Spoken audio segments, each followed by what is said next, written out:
Hello बच्चों, स्वागत है आपका अपने YouTube channel Shri Shyam coaching classes में।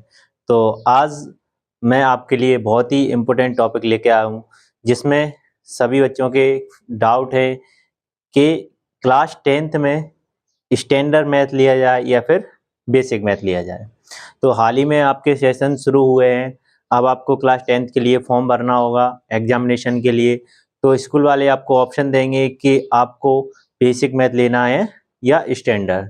तो हम इस वीडियो में यही बात करेंगे कि बेसिक अच्छा है हमारे लिए या फिर स्टैंडर्ड, इन दोनों में अंतर क्या है, ये सारी बातों पे चर्चा करने वाले हैं। आशा करते हैं कि आप सब अच्छे होंगे और अपने क्लास 10th की तैयारी अच्छे से कर रहे होंगे। तो इसी आशा के साथ शुरू करते हैं आज का वीडियो। तो मैंने यहाँ पे लिख रखा है क्लास 10th। ये जो इन्फॉर्मेशन है क्लास 10th और 9th दोनों के लिए हो सकती है। कई कई स्कूलों में 9th से ही चूज़ करा देते हैं, कई कई में 10th से। तो मैं आपके लिए क्लास 10th के लिए खासकर ये इन्फॉर्मेशन है। क्लास 10th को ध्यान देना है कि आपको बेसिक मैथ लेना है या फिर स्टैंडर्ड, और क्या लें कुछ समझ में नहीं आ रहा है, कोई बताने वाला नहीं है घर पे, तो आप इस वीडियो से समझ सकते हैं। तो चलिए शुरू करते हैं। सबसे पहले बात करते हैं स्टैंडर्ड और बेसिक में सिलेबस क्या रहेगा। ये भी बच्चों के मन में बहुत डाउट रहता है कि आखिर इनका सिलेबस क्या रहेगा, कि अगर हमने बेसिक ले लिया तो बेसिक में हम क्या पढ़ेंगे, स्टैंडर्ड ले लिया तो स्टैंडर्ड में क्या पढ़ने वाले हैं। तो अगर आप देखें कि अगर आप बेसिक लेते हैं या फिर स्टैंडर्ड, कोई इनमें से एक चूज करते हैं, तो दोनों का जो सिलेबस रहेगा वो कैसा रहेगा, सेम रहेगा। यानी कि आपको बेसिक मैथ में भी एनसीईआरटी ही लगानी है और स्टैंडर्ड मैथ में भी एनसीईआरटी ही पढ़नी है। तो सिलेबस की बात करें तो सिलेबस में यहाँ पे कोई भी अंतर नहीं है। अब आते हैं नेक्स्ट, आपका क्वेश्चन रहेगा कि इसके क्वेश्चन पेपर कैसे आएंगे। आखिर अगर इसका एग्जाम होगा तो एग्जाम कैसा रहेगा। तो एग्जाम जो क्वेश्चन है वो थोड़े से अलग रहेंगे। बेसिक में थोड़ा सा स्टैंडर्ड जो क्वेश्चन लेवल है वो थोड़ा लो रहेगा।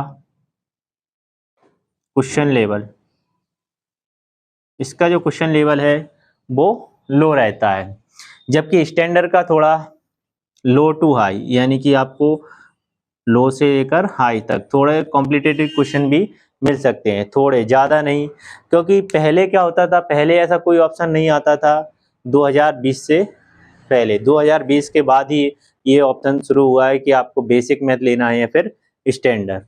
तो पहले जो क्वेश्चन पेपर आते थे वो इसी स्टैंडर्ड में आते थे, लो टू हाई। अब जो आपका बेसिक मैथ होगा उसमें थोड़े से लो लेवल के क्वेश्चन रहेंगे और थोड़े से इजी टाइप के। अब आते हैं फ्यूचर। आखिर हमारा अगर हम बेसिक लेते हैं तो हमारा फ्यूचर कैसा होने वाला है, स्टैंडर्ड लेते हैं तो हमारा फ्यूचर कैसा होने वाला है। नीचे मैंने लिख रखा है क्या लें, स्टैंडर्ड या फिर बेसिक।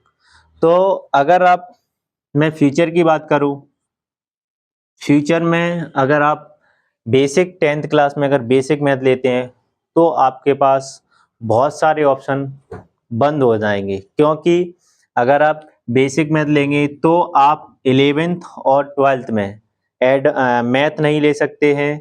ना ही जैसे कोई कोई बच्चे क्या करते हैं, मैथ प्लस बायो से 11th और 12th करते हैं, तो ऐसा भी आप नहीं कर सकते अगर आप क्या लेते हैं, बेसिक मैथ लेते हैं। और आगे चलकर अगर आप इंजीनियरिंग करना चाहते हैं, अगर आपने बेसिक मैथ लिया है तो आप इंजीनियरिंग भी नहीं कर पाएंगे। केवल आप उस फील्ड में जा सकते हैं जिस फील्ड में मैथ की कोई ज़रूरत नहीं होगी। तो अगर आप बेसिक मैथ लेते हैं तो थोड़ा सावधान रहें।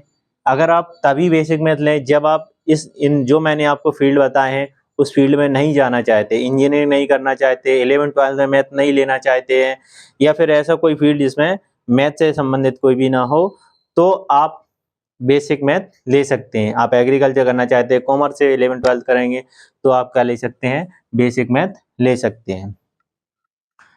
अब आते हैं स्टैंडर्ड मैथ के फायदे क्या है। स्टैंडर्ड मैथ में अगर आप स्टैंडर्ड मैथ लेते हैं तो आपके लिए बहुत सारी फ्यूचर अपॉर्चुनिटी खुल जाएंगी।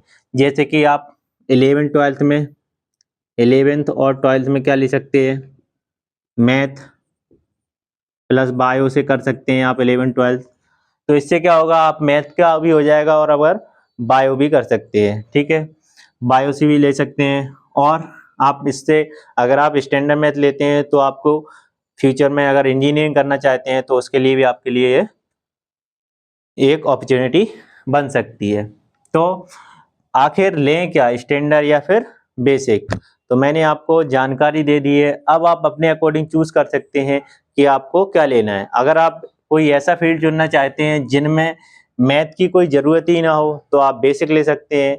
अगर आप फ्यूचर में मैथ से रिलेटेड डिग्री या फिर कोई भी इंजीनियरिंग करना चाहते हैं या फिर 11th-12th में मैथ लेना चाहते हैं तो आप प्लीज़ स्टैंडर्ड मैथ चूज़ करें, क्योंकि इसके लिए आपको बहुत सारी अपॉर्चुनिटी खुल सकती है।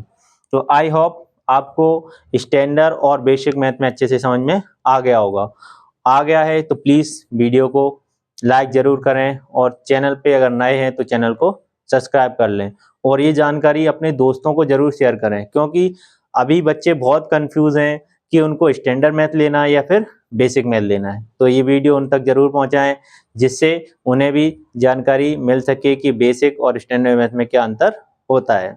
आई होप आपको यह वीडियो अच्छा लगा होगा। तो इसी के साथ आप इस वीडियो को लाइक और शेयर कर दें और